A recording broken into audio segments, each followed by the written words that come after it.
Hello everyone. For today's section, we will be shading cylinders. So in previous sessions, we did shading a floating sphere, shading the cone, and for today, I wanted to do the section on shading cylinders. What I've done here is I included two. I did an upright cylinder and one coming toward us with a little bit of foreshortening, just to give you a little bit different perspective on how to have something come slightly toward you using a little bit of perspective. So, but for the most part, the essence of what we'll be speaking of will be the elements of shading. And as we've talked about in previous sessions, is there's six elements of shading. Sometimes there's only five because there are situations where you may not have a cast shadow. So, but in general, if you include the cast shadow, there are always six elements of shading, or at least from the perspective that I use to shade my work. You have highlight. The highlight is always placed within an area of light. From the light, you have it slowly blends into halftone. From halftone, it will then move into the core shadow, the darkest part of the shadow.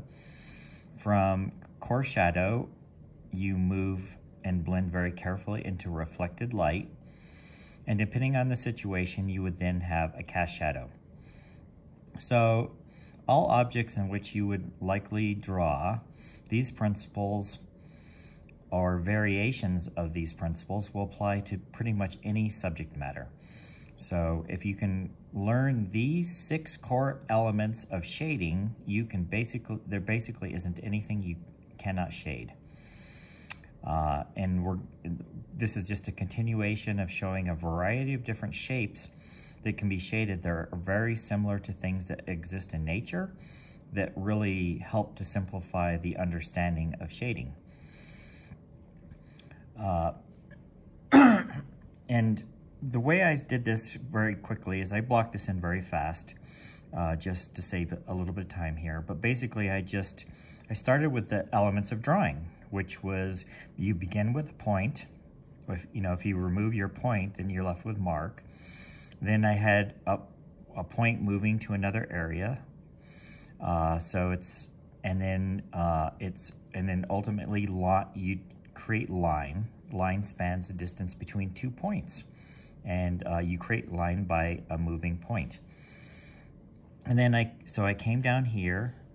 I had a parallel line coming down here. Then I used an elliptical shape to connect this, and I added an elliptical shape at the top.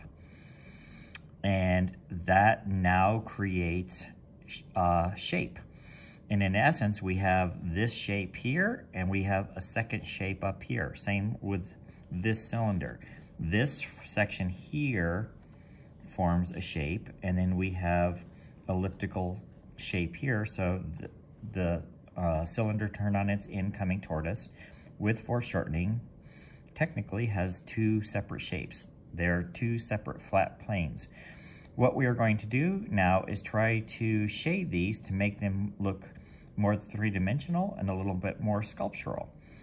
And in the process, we will go over and try to learn all the different elements of shading. I'll begin with this top cylinder, and then I'll come down and I'll shade this second cylinder, and then we will work on the background. A really important aspect of what we'll be working on this spring is not just shading the main subject matter, but also the background that it's placed in. And we're trying to get closer and closer to where we are having an actual finished drawing. So to begin with, the light coming from above. In nature, light almost always comes from above. If you walk outdoors, you're inside a room, most of the lighting, your light source is from above. Outdoors, it would be from the sun. Indoors, it's probably from overhead lights. There are situations where you can have artificial light or light from a fire and whatnot, which comes from below, but more oftentimes than not, light tends to come from above. Another thing that's sort of an interesting thing to keep in mind is in Western civilization, we tend to read from left to right, and so a lot of people prefer to shade where light hits on the left side and shadow falls to the left. It feels a little bit more natural. Obviously, you can have light coming from different sources in different directions, but I'm choosing to do that today just for purposes of explaining that in advance. So light will be coming from above and slightly from the left. Excuse me. So I'm very quickly gonna just put in a halftone here, and it's helpful to think the cylinder is going this way. And so if we can shade a little bit on that line, all the way up here, I'm just gonna very quickly get this all blocked in with a halftone. Let me just put a little bit of a tone on the edge.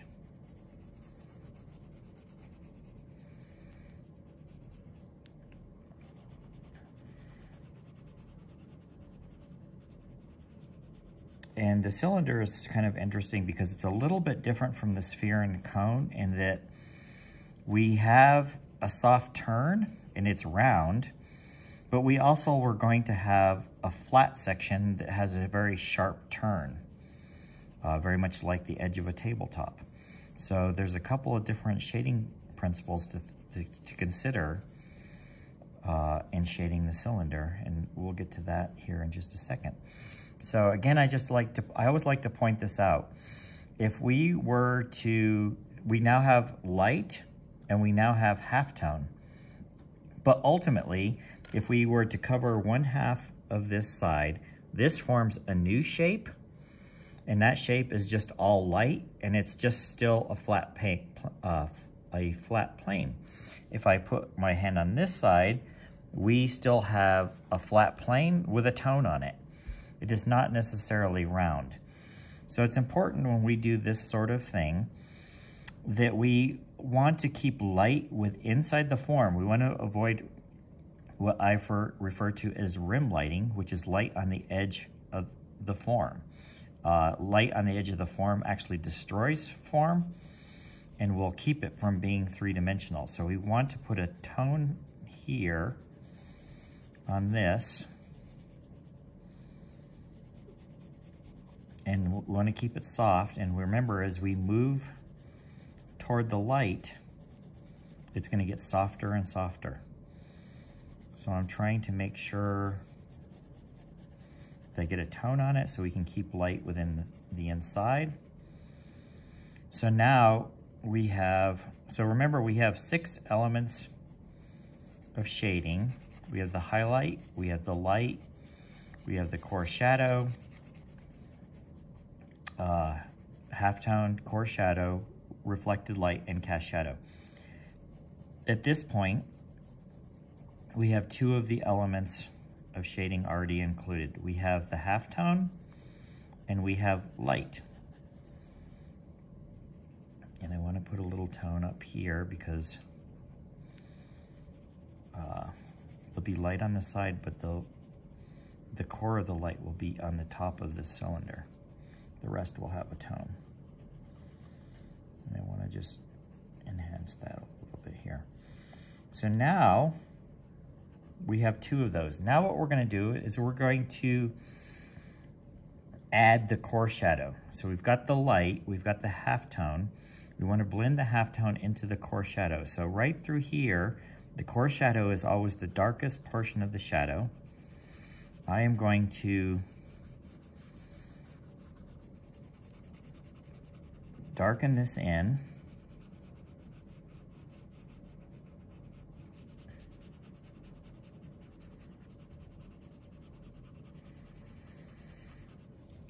And remember, we're trying to, as best we can, to keep this round shape, this cylinder shape in our shading. We want to shade with the form.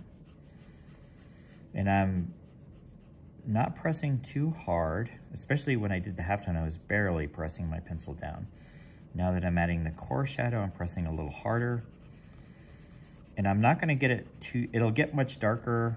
The core shadow, I'll enhance this even more as we move along, but I wanna be very careful and very patient in the beginning to not get my darks too dark, because if I do that, then I'll be unable to make changes. The Prismacolor pencils really don't erase well. They're very permanent, very archival pencils. The downside is the difficulty in erasing, but I prefer using these because I don't like using graphite and charcoal and things of that nature, which smear very easily. When I do very large drawings, I like using Conti, but for small drawings, I really prefer the Prismacolor pencils. Just my personal preference. So now, as you can see, we've added the core shadow through here, and it should be starting to get a little bit more sculptural, especially if you look at this. You can see this is distinctly flat planes. This is starting to go around and becoming a little bit more three-dimensional, a little more sculptural. But we still have a number of issues and problems that need to be resolved. So I purposely have left, and you've heard this from some of the previous sessions where we've talked about shading. Right now we have a problem in that the core shadow is darkest through here, but the reflected light and the halftone are very similar in value. So now your eye is kind of bouncing all over the place and it's not being drawn directly into the light. We want our focal point to be in here and right up in here. Those are the areas that light will be hitting. You want it to turn, so the importance of reflected light is enabling something to turn and wrap around. Reflected light is light reflecting from another surface onto an object. And it is reflected light and the understanding of reflected light, in my opinion, that develops major masters from minor masters in terms of drawing. So what I need to do now is start to blend this more carefully, have the reflected light have a little bit more of a tone on it so that our eye will be drawn more toward the light.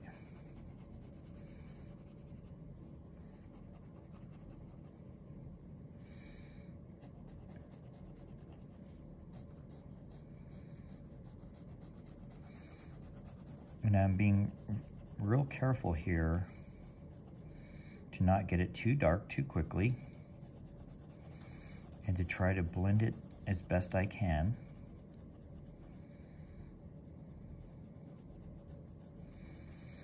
And the other thing that's important is you want to be really subtle and careful in your blending, and in the end result you want to see the form, you don't want to see line.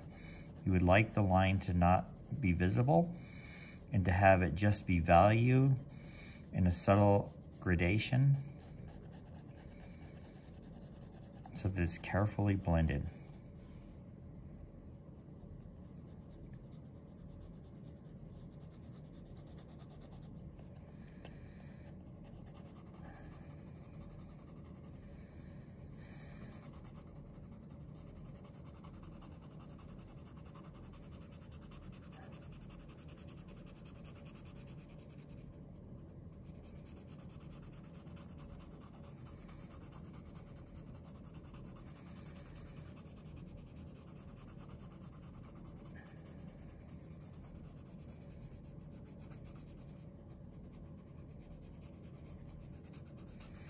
So now that I'm getting a little further along, I want to darken and enhance the core shadow.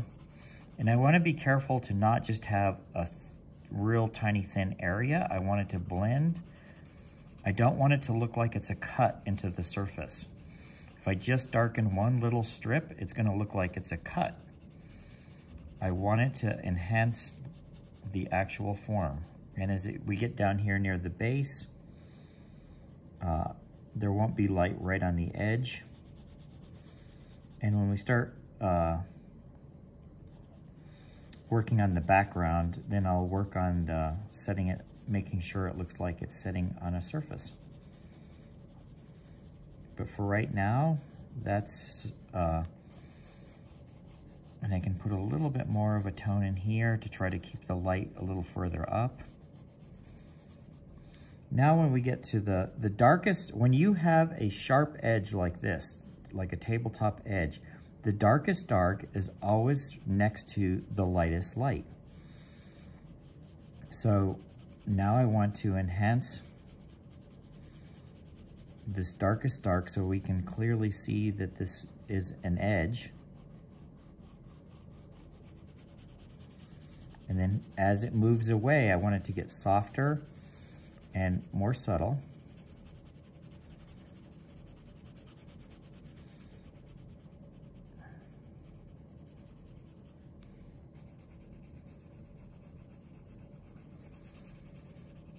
And as we're carefully doing this, it should start to look more and more three-dimensional.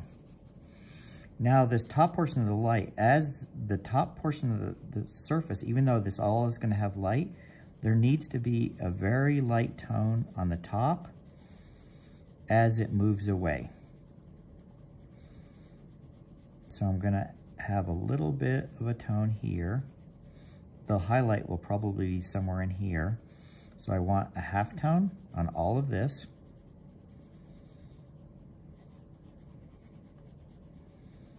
And it's subtle. And then the dark core shadow right on the edge.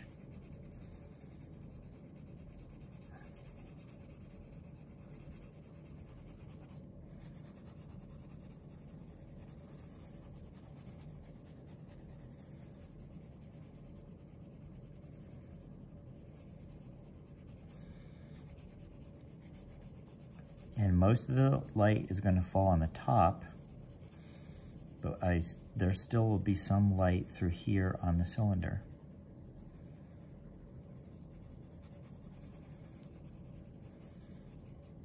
It may not necessarily be a highlight depending on the angle in which the light is coming.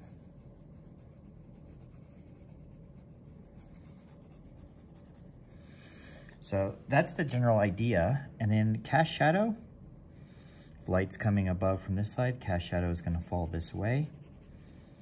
And remember, the cast shadow should be of the same value as the core shadow. You don't want one darker than the other. Try to make them the same.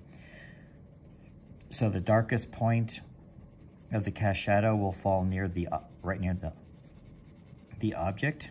And I'm going to have this blend up, and we'll include it into the background. When we get to the background, I'll go over this more. But just to give you an idea, let's get this cast shadow from the cylinder onto a surface.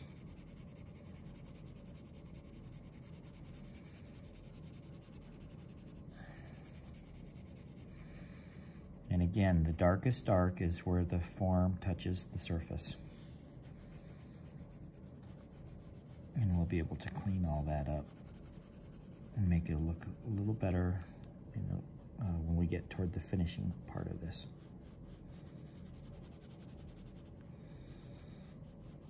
So darkest dark is next to the lightest light when we have a sharp turn.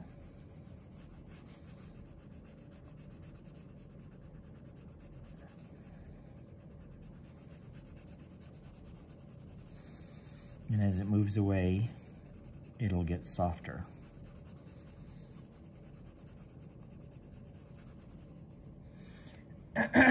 Okay, so now we'll do the cylinder with the foreshortening. So now this is coming this way. The light is coming from above. So I'm going to have most of this side coming through here. The core shadow would run through here. But before I add the core shadow, I'm just going to quickly put a tone over all of this, just like we did with the other drawing, so that I am acknowledging that I know everything that's going to fall in shadow, and it's going to wrap around this way. As we can see, the opening is at this angle, so the shading will also follow that same plane. So we can wrap this around through here, and then all of this is going to have a tone. So I want to make sure I get all the halftone included. As it moves further away, I want to have a tone on it, because I want the light drawn toward the area that's closest to us. Now, same as before, I want to make sure that I put a tone on both sides. I want the light to stay within the form. I don't want light on the edges. Remember to try to always avoid rim lighting at all costs. Sometimes you can't see it, and it may look as if, depending on how your light source is, if the light's super strong, it may look like it's all completely light on the end. And that's where you have to use artistic license and make artistic choices. Sometimes you have to draw what you see, but sometimes you have to draw what you know. In this particular case, we know that if we don't put a tone on this side, it's not gonna look sculptural or three-dimensional. It will not have the sense of form. So I'm including my halftone here.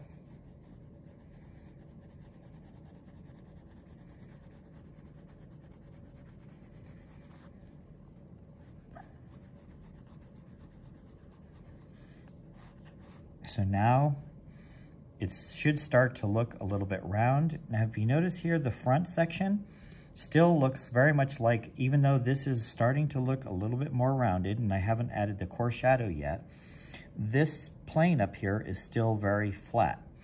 And we'll get to that in a minute. But what I'd like to do right now is let's enhance the core shadow now. So I'm adding a little bit more weight and pressure to my pencil, and I want it to get darkest as I come up here toward us and softer as it moves away. Remember, we have core shadow, and then we need to go to halftone. So we're going to blend the halftone carefully as we move toward the light. And again, core shadow comes all the way through here. Now we can see that we have light, we have halftone, we have core shadow, we have reflected light. Same problem that we were having up here was I had the reflected light too light. Right now, the reflected light is at the same value as the halftone that we have up in here. So I wanted to go through, and I'm going to darken this, increase the value just a little bit more. We're going to just a tad bit darker.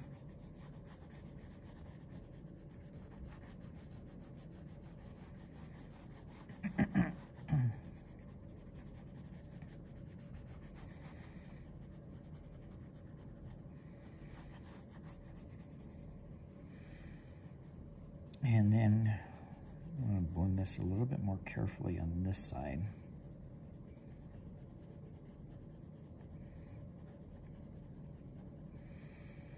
Because in the end, if at all possible, we don't want to see the lines.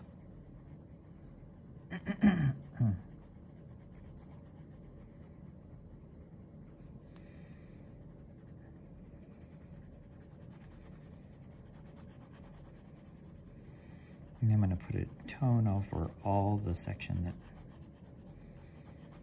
is going back. I want it to gradually get lighter as it comes closer to the viewer, to us. So now you can see that's kind of carefully blended. Just touch this up a little bit more. Sometimes I go back and forth between two areas. It's nice to not kind of block yourself completely in right away. You want to be able to still work on things.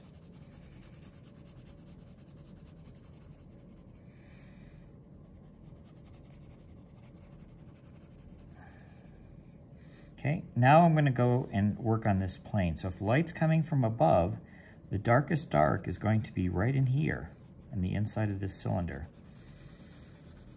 We can make this an open cylinder, or we can make it a solid closed cylinder.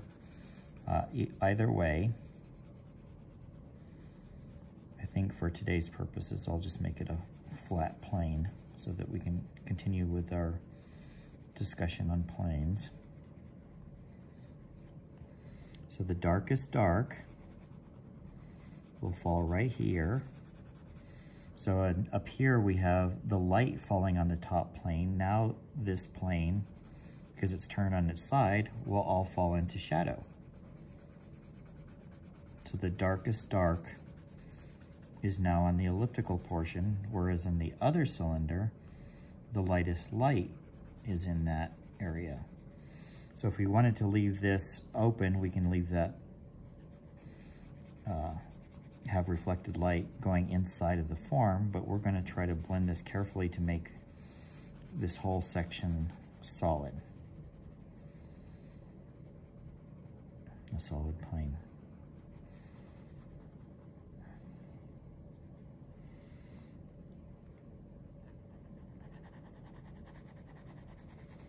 And now I'm going to use my point of my pencil just to blend this a little bit more precisely, especially as I get right up here near this sharp plane. I want to make sure I get that shaded cleanly. And then I want to make sure the edge where I drew in the elliptical shape doesn't remain as a line and yet becomes part of the form.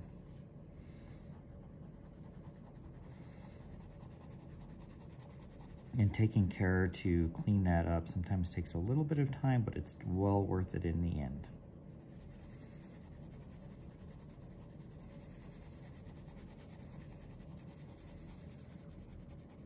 So the darkest dark is going to be here, and as it comes down, it's going to get a little softer. Is because it was going to receive a little bit of reflected light from the surface. So we don't want to make all of it super dark. We want to have a little bit of a plane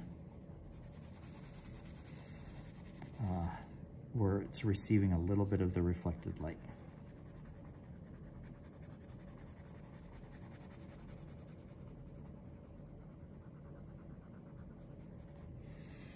Okay. So now I can go through here and just enhance the core shadow a little bit more. I want to make it a little bit thicker, and I want it to blend a little bit more into the halftone on the top. And I also want to make sure that the reflected light is slightly darker so that it's not of the same value as the halftone, because I want your eye to be drawn to the top of the cylinder.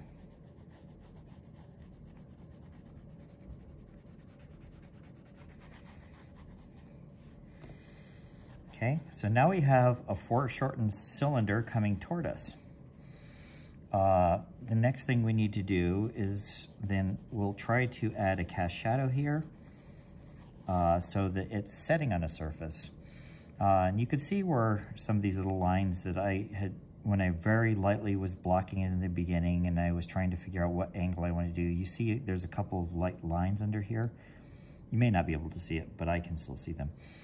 And I'm not too worried about that because I know once I start adding the cast shadow, those lines are going to disappear. So now I'm going to do a real light or a real slight cast shadow here along the side.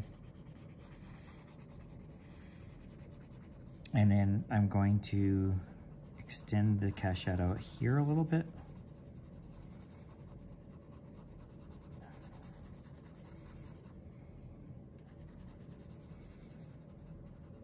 And I want to be careful to make sure it's sitting on the surface.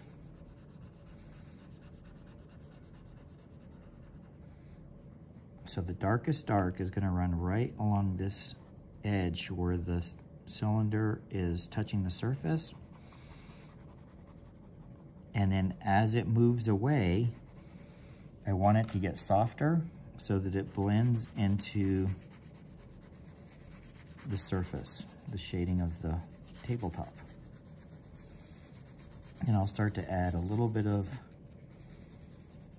the foreground, a tone. I want to have a tone over the foreground. I'm going to continue that over here.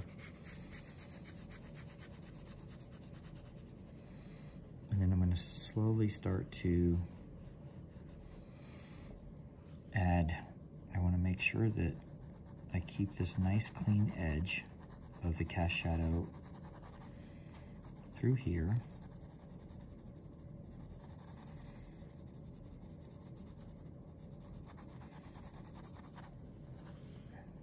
And it's going to be darkest near where the cylinder touches the surface, but it's going to get softer as it moves away.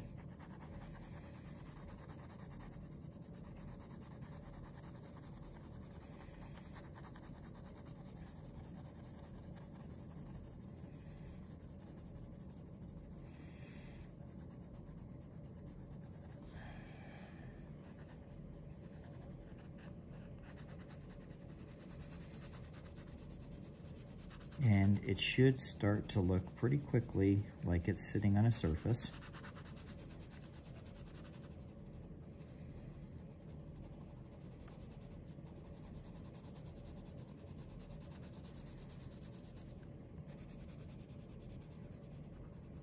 So remember, this darkest portion of this core shadow, this flat plane, needs to be the same darkness of the darkest point of the cast shadow. That way you have a bit of unity to everything. So now I want to soften the edges here. I'm going to let this kind of blend out into the foreground.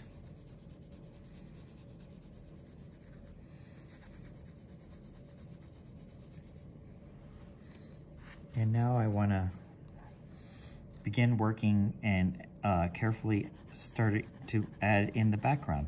So as you can see, these two objects are starting to look fairly three-dimensional, fairly sculptural. Let me just lighten this a bit here. That's a bit bothersome. And I can fix that too a little bit more when I blend it into the surface. Nice to get rid of that dark line. So now the objects are starting to look more three-dimensional, more sculptural. And what we want to do is to really draw our attention into this area. And we can do that by now beginning to add and work on the background. So I'm very quickly using the side of my pencil to shade quicker and cover more area. I'm going to try to get a tone, a quick tone over all of this, and I'm going to go directly side to side, and if I change, I'll go directly up and down. And I want to pretty much make it so that that all of the background has a little bit of a tone on it.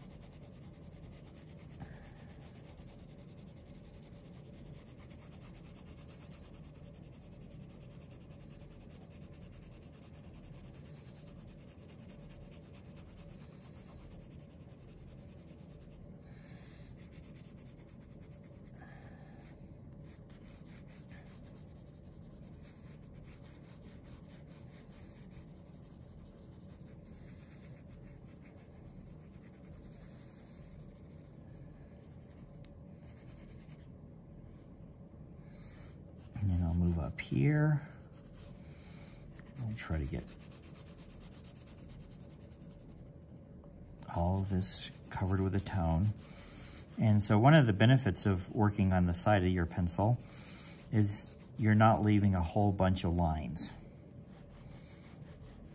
And I can very carefully and easily blend all of this. If you put those real hard, dark lines everywhere. It makes it really hard to have a really nice finished drawing in the end. And again, once you start learning how to do all these different shapes and cylinders and whatnot, it's so much fun to draw those, and every time you do that, you'll just get better and better at shading. And you can use your imagination to create all sorts of interesting compositions. So in here, I'm gonna keep blocking everything in so that all surfaces are covered. Let's move up and get this.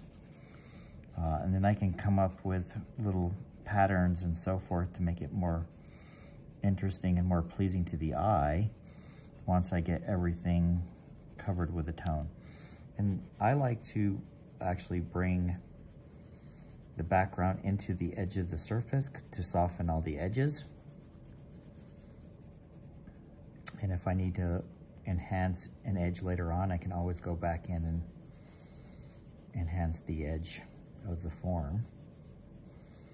So as you can see, remember we started in the beginning with a mark. We used our point, we had it move to span a distance between 2 points, which created line.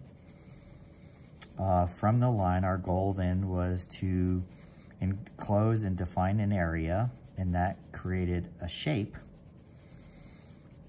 And having an understanding of how to use line and create shapes makes it much easier to draw all the different subject matter you might be inspired to work on, whether it's skulls, the human figure, drawing flowers, painting a landscape, all that sort of thing. Simplifying things down to a simple shape makes it so much easier, and then you can go in and start adding all your details. And then once we got to the section where we had the shape, we then slowly start to, and carefully, to apply the principles of shading, the elements of shading. And in our cylinder, we have already, so far, we've covered basically 5 of the elements of shading on both cylinders are now complete or have been added. The one thing that is left is the highlight. We have not added the last element, which is the highlights. And I personally always, the last thing I do when I'm finishing a drawing, that's when for me, that's when I would like to add the highlight. To me, that's kind of the reward of when you get everything done just the way you wanted. The fun part is adding the highlight at the very end.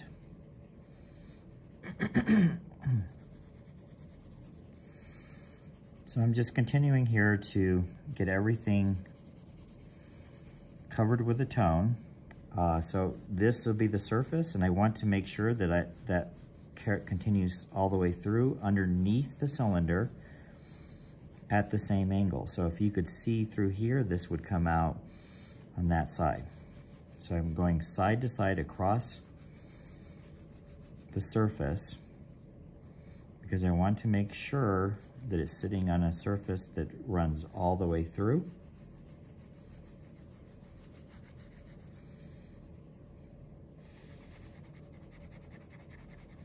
And now I can go back in just a little bit and blend that cast shadow a little bit more carefully. And I want to soften the edge of the cast shadow. I don't want to keep it a hard edge. I want it to be softer. And now I can enhance the core shadow just a little bit more so that it's the same value as the cast shadow.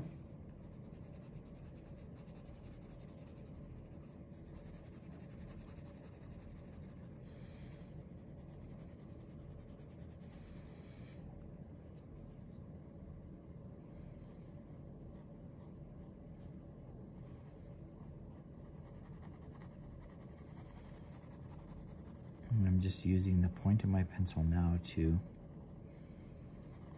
define that end a little bit more.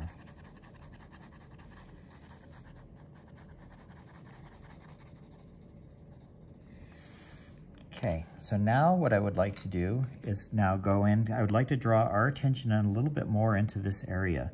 So I need to enhance this portion and have it kind of lock the viewer's eye in. Don't want you to escaping up in here in the corner, so I would need to darken this area.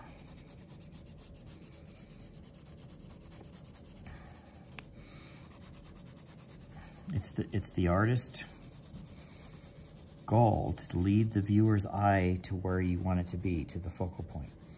And if I keep the corners too light, it allows an escape route for the eye.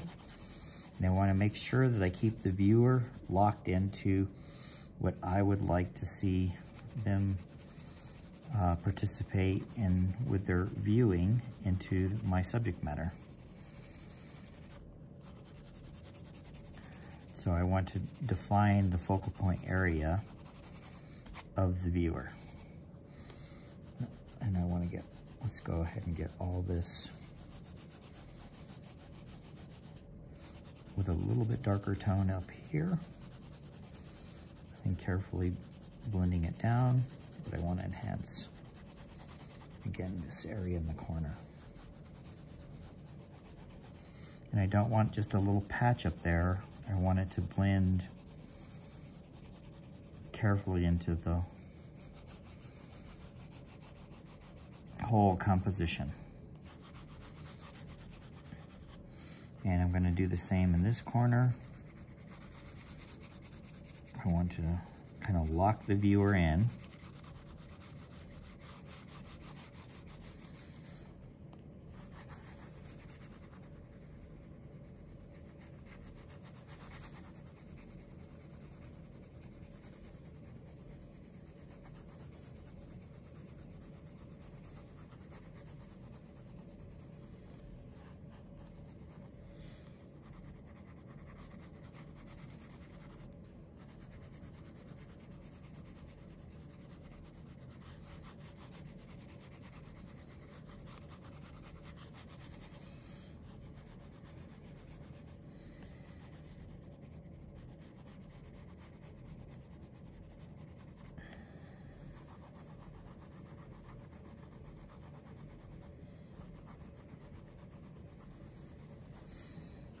And now, so this is starting to close in here, but we have a problem here where this area could use a tone because it's allowing escape route for the viewer's eye. So if I softly and carefully put a tone in here, it will hopefully help to keep the viewer's eye in the picture plane.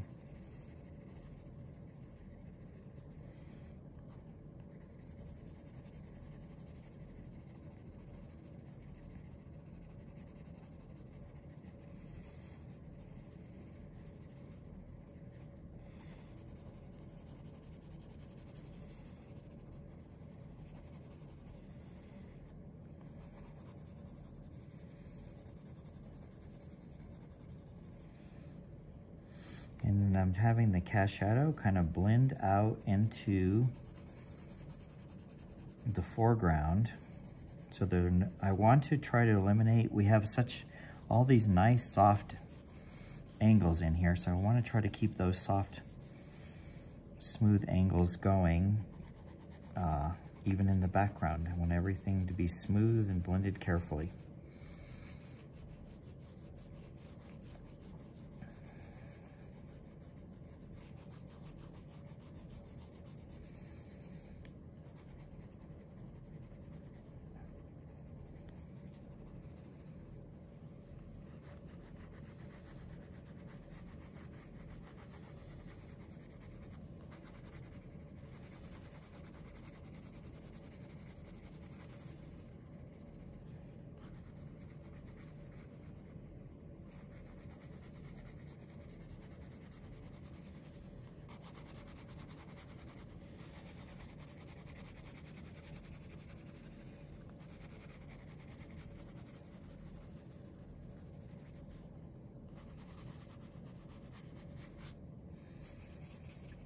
So now we'll try to have the shadow from the cylinder, connect to this portion of the background.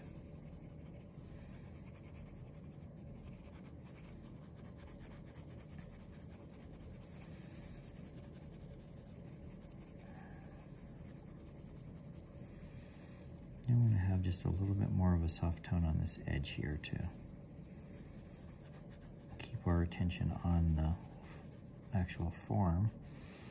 And then this edge of the cylinder probably could have just a slightly darker value as it wraps around.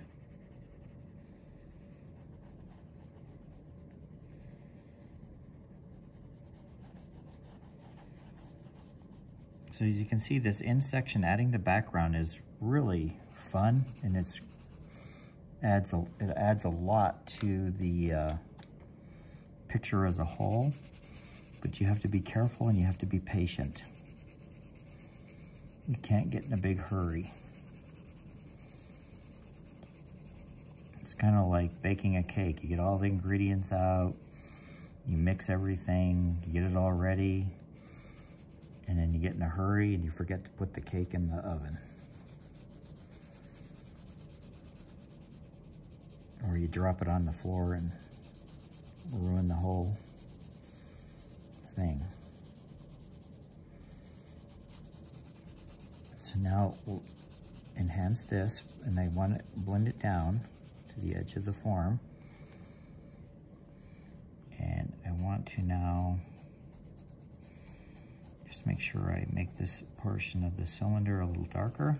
So now I can start to enhance the cylinder, trying to keep this in the foreground and separate it from the background.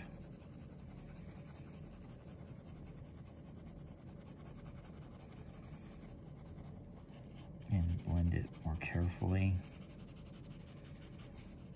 into the halftone. And this portion here at the bottom, we want to blend a little more carefully. So as you can see, we keep going back and then working things, and as we work in certain areas, we recognize that there are other areas that need more attention and more detail. So it's a constant, ongoing process. You can't be afraid to make changes, correct things. Generally speaking, the more you work on something, the better it will get. But the key is to always start very soft and light and slow in the beginning. Most mistakes in drawing are made actually in the first 10 seconds. Sometimes it's just where you begin on the drawing and the placement of where you put things. It can make your composition completely out of whack. So right from the start, you want to be very careful. In the end, it's the end game that matters though. If everything's drawn in beautifully, you have a nice composition, then you get to the end, the shading is what will make everything sing, and it's the real fun part of art.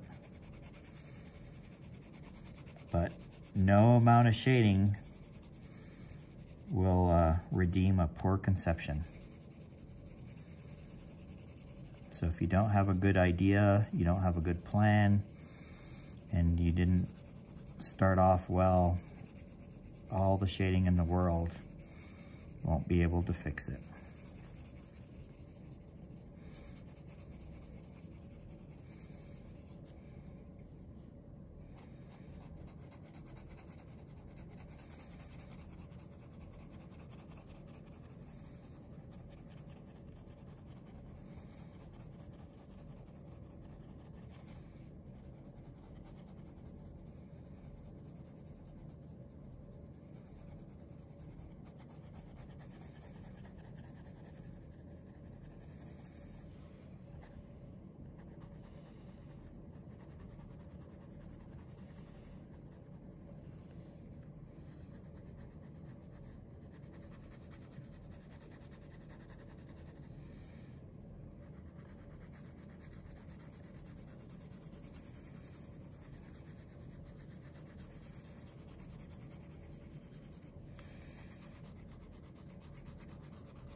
So I think I'll clean this up a little bit later, but I think in terms of giving you an understanding of how to shade the cylinder, that should cover everything fairly well. There's one last thing remaining, and that will be adding the highlight. Let me just darken that value up in here a little bit more before we do the highlights, because I do think that this will help.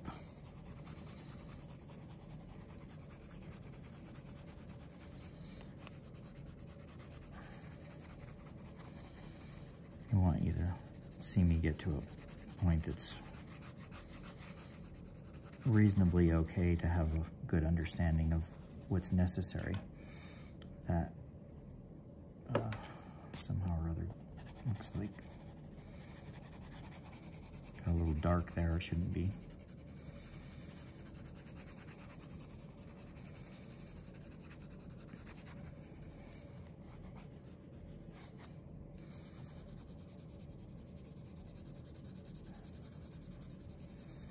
And there's a few things in here that I'll enhance later that will take a little bit more time, and I would kind of rather have you guys get the feeling for this and then learn how to do the rest of this for yourself. And I want to soften the edge on here so that kind of softens and moves away. So the fun part. So remember, when we are doing this, and let me just make sure this, because sometimes if you don't have this real clean, when you add the highlight, it can kind of do some weird things. So I just want to touch this up a little bit right on the edge where I want to add the highlight. So the lightest light, remember the lightest light is near the darkest dark. So that's going to be right here on this edge. That's where I'm going to place my highlight, and I'm going to have it softly move away.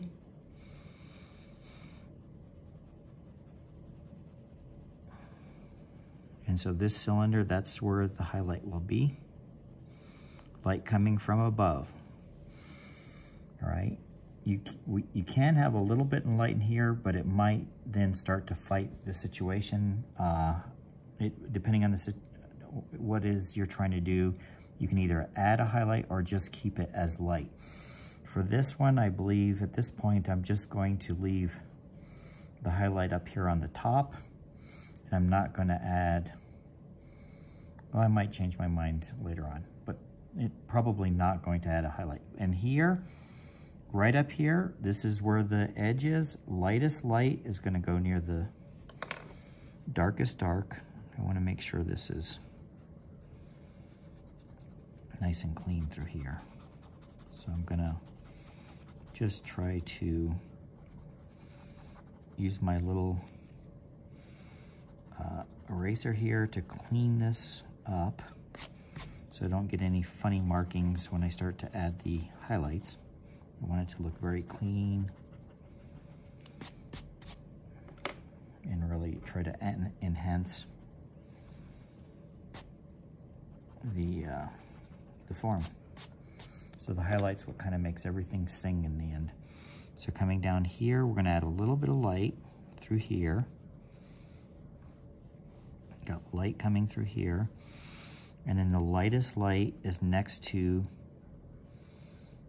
the darkest dark. So all of this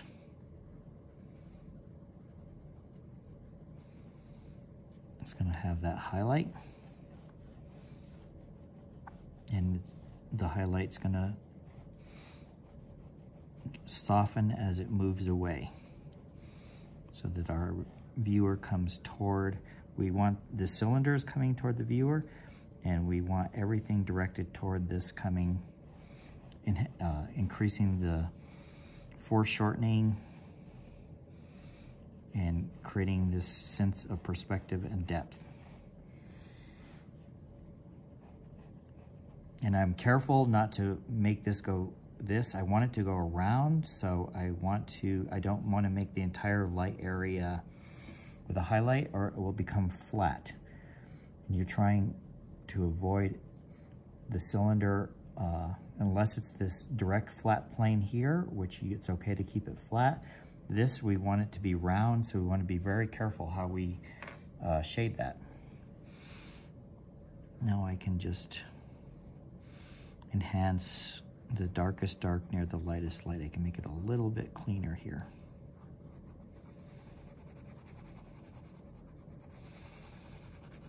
And hopefully this will define that edge.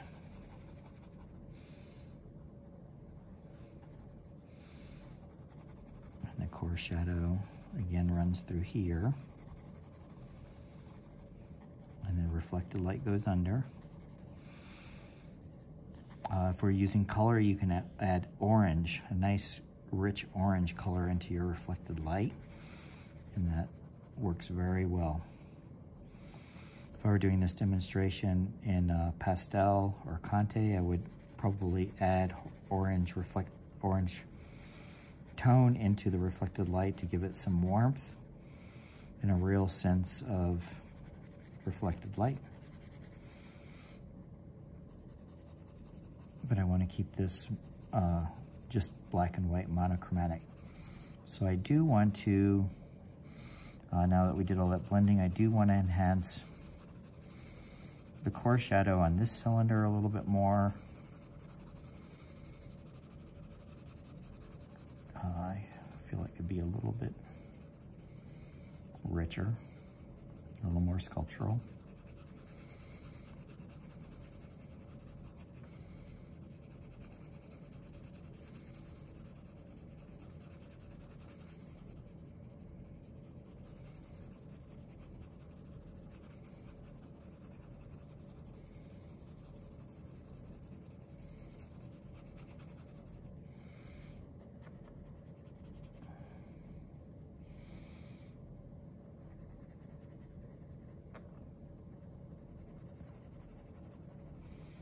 And then I can enhance the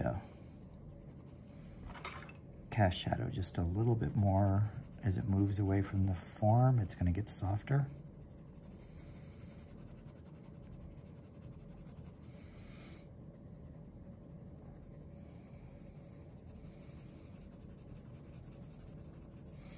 And then I want it, in this case, I want it to then just kind of move off and blend into the background and help keep a nice little pattern where it's going to keep the viewer's eye in the picture plane.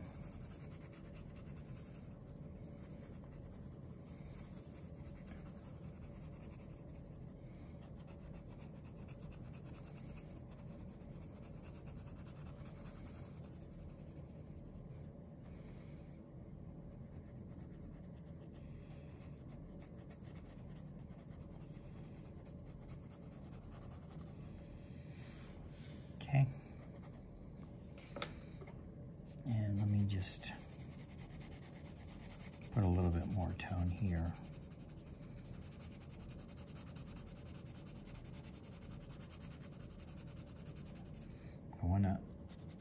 I'm gonna go ahead and make this have a darker tone all right along the edge of the cylinder, and then blend down a little bit more. As it hits the surface, I want to have a little bit of tone invariance. But I'm still going to keep a little bit of light here, because even within shadow, you still have form.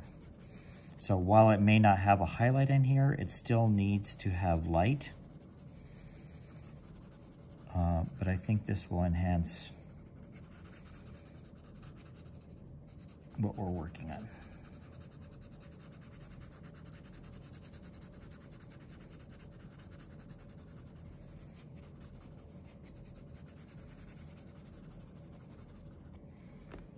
And now let me just put a little bit of a tone so that this is sitting on the table. And I want to kind of connect this on the table over to the other cylinder. A little tone going behind.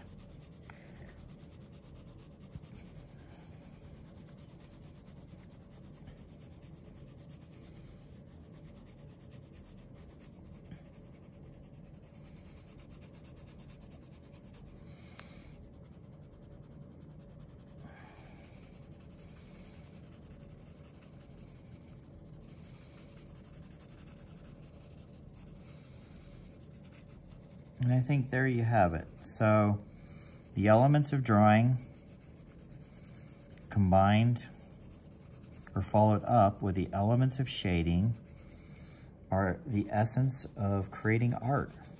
So no matter what your concept is, what it is you're trying to portray, if you can master the elements of drawing, which is mark, line, shape, and your ultimate goal, form, combined with the elements of shading, which is highlight, light, halftone, core shadow, reflected light, and cast shadow. All those principles, if you can master all those principles and learn how to apply to any subject matter that you're working on, you should find yourself to be fairly successful.